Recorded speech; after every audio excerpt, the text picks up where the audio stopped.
नमस्कार सर्वांना. सोनाई एंटरप्राइजेस चॅनलमध्ये सगळ्यांचं स्वागत आहे. मित्रांनो, चॅनलला जर सबस्क्राईब केलं नसेल तर सबस्क्राईब करून घ्या. म्हणजे जे नवीन अपडेट्स असतील ते अपडेट्स तुम्हाला टाइम टू टाइम मिळत राहतील. मित्रांनो, आजचा जो व्हिडिओ आहे, जसं की मुख्यमंत्री लाडकी बहीण योजना आलेली आहे, त्याबद्दलचा हा व्हिडिओ असणार आहे मित्रांनो. त्यामध्ये काय असणार की लाडकी बहीण योजना आले, पण त्यासाठी फॉर्म कसा भरायचा, फॉर्ममध्ये काय काय गोष्टी असतील, या सर्व गोष्टी तुम्हाला मी आज सांगणार आहे. व्हिडिओ पूर्ण पहा, म्हणजे तुम्हाला त्याबद्दल पूर्ण माहिती सविस्तर कळेल. तर मित्रांनो, पाहूया आपण ऍप्लिकेशन फॉर्म कसा आहे आणि त्यामध्ये काय काय आपल्याला माहिती भरायची आहे, किंवा आपल्याला कागदपत्रे काय लागतील, किंवा आपण कोणाकडे फॉर्म भरू शकतो, या सर्व गोष्टी मी आज या व्हिडिओमधून तुम्हाला सांगणार आहे. तर पहा मित्रांनो, ऍप्लिकेशन फॉर्म अशा प्रकारे आहे. मुख्यमंत्री माझी लाडकी बहीण योजना अर्ज हा असा प्रकारचा अर्ज असणार आहे. यामध्ये महिलेचे संपूर्ण नाव इथे तुम्हाला टाकायचं आहे. जे आत्ताचं आधार कार्डवरती नाव आहे ते तुम्हाला इथे टाकून घ्यायचं आहे. त्यानंतर महिलेचे लग्नापूर्वीचे नाव, म्हणजे नाव, वडिलांचं नाव आणि आडनाव हे तुम्हाला टाकून घ्यायचे. आणि महिलेचे लग्नानंतरचे नाव, म्हणजे जे आधार कार्डवरती असणार आहे. खूप साऱ्या महिलांच्या आधार कार्डवरती लग्नानंतरचे नाव असणार आहे, तर ते टाकून घ्यायचे तुम्हाला. जन्मदिनांक टाकायचा, जो की सुरुवातीला दिनांक टाकायचा, नंतर महिना आणि नंतर वर्ष आपल्याला टाकायचं आहे. जे असेल 1900 समथिंग जे असेल ते आपल्याला टाकून घ्यायचं आहे. त्यानंतर अर्जदाराचा संपूर्ण पत्ता, जो आधार कार्डावरती पत्ता आहे तुमचा, तो पूर्ण पत्ता तुम्हाला इथे टाकायचा आहे मित्रांनो. बरोबर. त्यानंतर आहे 4 नंबरचं जन्माचे ठिकाण. आता जन्माचे ठिकाण तुमचं जे असेल, मामाचं गाव असेल, शक्यतो बऱ्याच जणांचं मामाचं गाव किंवा एखाद्या मामाच्या गावाकडलं हॉस्पिटल जे असेल ते जन्माचं ठिकाण असतं आपलं. जन्माचं ठिकाण व्यवस्थित टाकून घ्यायचंय. जिल्हा, गाव, शहर, ग्रामपंचायत, नगरपालिका जे असेल ते, आणि पिनकोड, या सर्व गोष्टी तुम्हाला टाकायच्या आहेत. 5 नंबरचा आहे मित्रांनो मोबाईल क्रमांक. मोबाईल क्रमांक तुमचा जो आधार नंबरला लिंक असेल तो नंबर तुम्हाला टाकायचा आहे तिथे. तिथे आधार क्रमांक टाकायचा आहे तुम्हाला.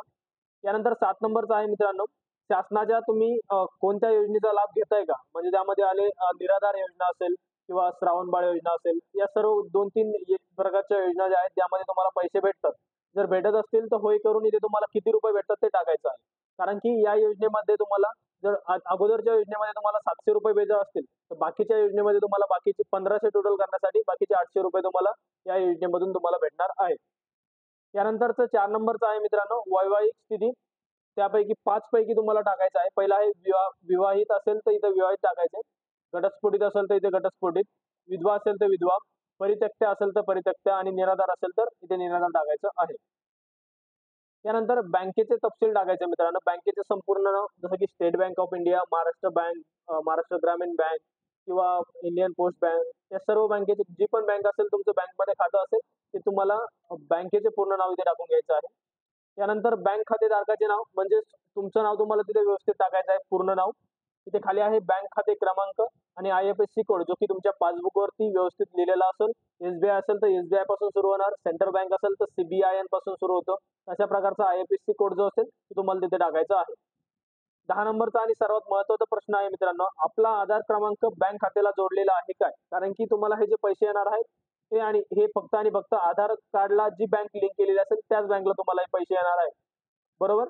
यानंतर आहे नारी शक्ती प्रकार, म्हणजे तुम्ही जे फॉर्म भरणार आहात ते कुठून भरताय या हिशोबाने तुम्हाला टाकायचं. अंगणवाडी सेविकाकडून भरताय, अंगणवाडी मदतनीसकडून भरताय, पर्यवेक्षिका, ग्रामसेवक, वार्ड अधिकारी, सेतू सुविधा केंद्र आणि सामान्य महिला, यापैकी तुम्ही निवडू शकता.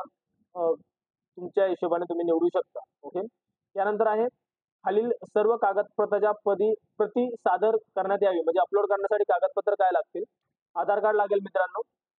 अधिवास प्रमाणपत्र, म्हणजे रहिवास प्रमाणपत्र तुम्ही बोलू शकता, रहिवासी दाखला बोलू शकता, हे लागणार आहे. उत्पन्नाचं प्रमाणपत्र लागणार आहे. अर्जदाराचे हमीपत्र लागणार आहे, की कशासाठी हमीपत्र करणार, की तुम्ही या सर्व गोष्टीसाठी योग्य आहात, तुम्ही खोटे काही कागदपत्र अपलोड करणार नाही आहात, या सर्व गोष्टीसाठी अर्जदाराचे हमीपत्र असणार आहे मित्रांनो. आणि बँक पासबुक आणि अर्जदाराचा फोटो, या सर्व गोष्टी तुम्हाला लागणार आहेत.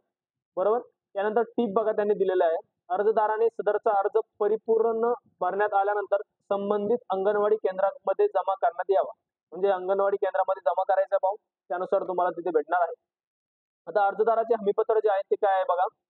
मी घोषित करतो किंवा करते, की करते, ऍक्च्युली करतो येणारच नाही, कारण की फक्त महिलांसाठी योजना आहे. इथे पहिला असेल, माझ्या कुटुंबाचे एकत्रित वार्षिक उत्पन्न रुपये 2.5, म्हणजे 2-2.5 लाखापेक्षा जास्त नाही, अशी आपण हमी देतोय मित्रांनो.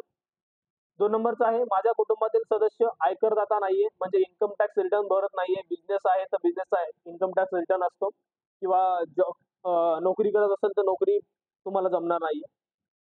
त्यानंतर मी स्वतः किंवा माझ्या कुटुंबातील सदस्य नियमित किंवा कायम कर्मचारी म्हणून सरकारी विभाग असू द्या, उपक्रम, मंडळ, भारत सरकार किंवा राज्य सरकारच्या कोणत्याही संस्थेमध्ये कार्यरत नाही किंवा सेवानिवृत्तीनंतर निवृत्तीवेतन घेत नाही. म्हणजे काय, की कुठेही सरकारी नोकरीला नाहीये मित्रांनो. प्लस तुम्हाला सरकारी नोकरीवरून रिटायर झाल्यानंतर जे पेन्शन भेटतं, त्या पेन्शन तुम्हाला भेटत नाहीत तुम्हाला किंवा तुमच्या कुटुंबातील कोणत्याही व्यक्तीला. त्यानंतर आहे मी शासनाच्या इतर विभागामार्फत राबवण्यात येणाऱ्या 1500 पेक्षा जास्त रकमेचा आर्थिक योजनेचा लाभ घेतलेला नाही. म्हणजे 1500 पेक्षा जास्त रुपये जे असतात, आर्थिक योजना असतात खूप साऱ्या, तर त्यामध्ये लाभ घेतलेला नाही असं त्यांचं म्हणणं आहे. त्यानंतर माझ्या कुटुंबातील जे सदस्य असतील, माजी आमदार किंवा विद्यमान आमदार खासदार नाहीयेत. ओके, त्यांच्यासाठी नाहीये. माझ्या कुटुंबातील सदस्य भारत सरकार किंवा राज्य सरकारच्या कोणत्याही उपक्रमाचे अध्यक्ष, उपाध्यक्ष, संचालक, सदस्य नाहीयेत. हे तुम्हाला महत्वाचं आहे. त्यानंतर माझ्या कुटुंबातील सदस्यांची संयुक्तपणे 5 एकरपेक्षा जास्त शेतजमीन नाही असं त्यांचं म्हणणं आहे. ते नसेल तरच तुम्ही इथे क्लिक करायचं आणि माझ्याकडे किंवा माझ्या कुटुंबातील सदस्यांच्या नावावरती 4 चाकी वाहने म्हणजे ट्रॅक्टर वगळून बाकीचे वाहनं नाहीयेत असं त्यांचं म्हणणं आहे. बरोबर? यानंतर मी वरील प्रमाणे घोषित करते, की मुख्यमंत्री माझी लाडकी बहीण योजना संबंधित पोर्टल ॲपवर आधार क्रमांक आधारित प्रमाणीकरण प्रणालीसोबत स्वतःला प्रमाणित करण्यास माझा आधार क्रमांक, बायोमेट्रिक किंवा वन टाईम ओ-टी-पी हे प्रदान करण्याची माझी सहमती आहे. त्यासाठी काही हरकत नाहीये असं आहे. आणि यानंतर मित्रांनो ई-के-वाय-सी वर्णन पुरवण्यास सहमती देत आहे. इथे आहे अर्जदाराची सही. नोट काय आहे बघा मित्रांनो, उक्त प्रपत्र केवळ ऑनलाईन अर्ज दाखल करण्याच्या हेतूने माहिती एकत्र करण्याकरता आहे. कारण की अर्ज ऑनलाईन पद्धतीने सफलतापूर्वक प्रविष्ट झाल्यानंतर खालील पावती प्रदान करण्यात येईल. म्हणजे काय, जे वरचे पत्र आहे हे आणि हे फक्त आणि फक्त ऑनलाईन माहिती तुम्हाला काय काय भरायची या गोष्टीसाठीच असेल. कारण की तुमचा हा पूर्ण फॉर्म फक्त ऑनलाईन कागदासाठीच असणार आहे.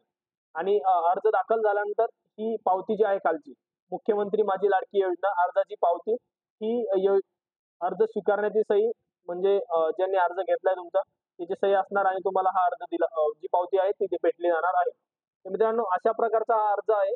त्यामध्ये कागदपत्रे काय लागतील हे तुम्हाला मी टाकलेलंच आहे. व्यवस्थित पाहून घ्या. हे कागदपत्र लागणार आहे. ज्याच्याकडे नाहीत त्यांनी 1-2 दिवसामध्ये काढून घ्या. उत्पन्न प्रमाणपत्र हे तुम्हाला फक्त आणि फक्त उत्पन्न प्रमाणपत्र हे तुम्हाला तहसीलमधून काढायचे. बाकी सर्व कागदपत्रे हे तुम्हाला जिथे फॉर्म भरणार आहात किंवा माझ्याकडे फॉर्म भरताय ऑनलाईन तुम्ही मला WhatsApp डॉक्युमेंट्स करू शकता आणि ऑनलाईन फॉर्म आपण भरून घेऊ शकतो. मित्रांनो व्हिडिओ जर आवडला असेल तर व्हिडिओला लाईक करा आणि जे सोनाई एंटरप्राइजेस चॅनल आहे आमचं त्याला सबस्क्राईब करायला विसरू नका. धन्यवाद मित्रांनो. काही क्वेरीज असतील तर WhatsAppला मेसेज करू शकता. WhatsAppचा नंबर खाली देण्यात येणार आहे. धन्यवाद मित्रांनो.